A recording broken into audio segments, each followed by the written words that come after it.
Hello বন্ধুরা, আজকে আমরা শিখব কত্থক নৃত্যের একটা বেসিক স্টেপ। তো সবার আগে আমাদেরকে একদম সোজা হয়ে দাঁড়াতে হবে এবং হাতের আঙুলগুলোকে একদম জোড়া করে বুকের কাছে রাখতে হবে। এটাকে বলা হয় উৎপত্তি এবং এই উৎপত্তি থেকেই আমাদের প্রথম স্টেপ শুরু হবে বা প্রথম হাত শুরু হবে, যেটাকে বলা হয় ঊর্ধ্ব হস্ত চক্র।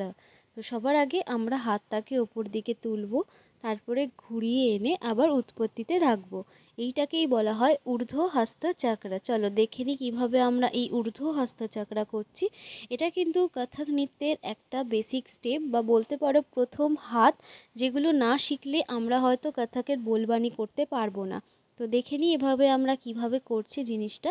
তো হচ্ছে 1 2 3 4, 1 2 3 4, 1 2 3